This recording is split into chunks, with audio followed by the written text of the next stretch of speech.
The Dragoon Breastworks was a three-armed open fieldwork created by stacking logs. Dismounted dragoons were posted on this high ground to defend Baum's left flank against Patriot attacks.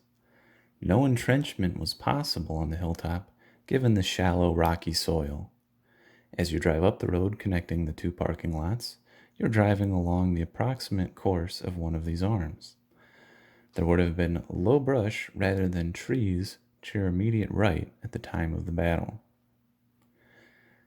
A cannon was placed at the northwestern corner of the breastworks. Archaeological evidence suggests that it fired case shot into an 18th century tree line 250 feet away. Ordinarily, this would have been highly effective at keeping attackers at bay, but luckily for the Patriots, that tree line offered the cover. Taking advantage of this, they were able to focus their fire on the artillery crew, silencing the cannon. Once the cannon was no longer a threat, the attackers made a dash through the brush and over the walls. After that, there was no regular order to the fighting. The dragoons broke and ran, pursued by Patriots down the hillside.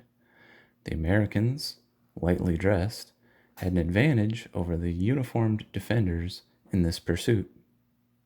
A partially reconstructed breastworks stands today.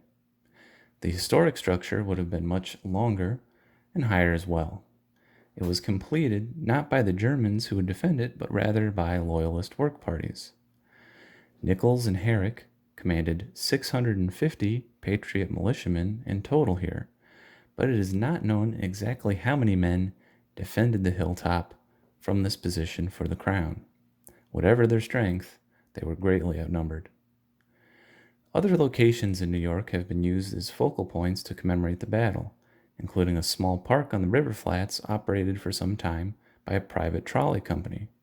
Realizing the need for a public space on the grounds of the battlefield itself, New York State dedicated the battlefield in 1927, 36 years after the battle monument was dedicated in Vermont. At the time, little thought was given to the effects of grading and paving over such an important site. You will find a relief map under our flagpole.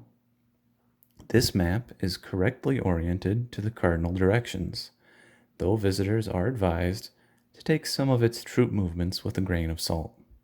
The scholarship of the 1920s was immortalized in bronze, and so are some common misunderstandings of the time, such as Stark's reserve attacking up the hill. At the creation of the site, the battle monument was still visible. As trees on the hilltop have grown, this is no longer the case. Decades ago, it would have been apparent when viewing the monument, only 5.5 miles away as the crow flies, just how close Baum had gotten to Bennington.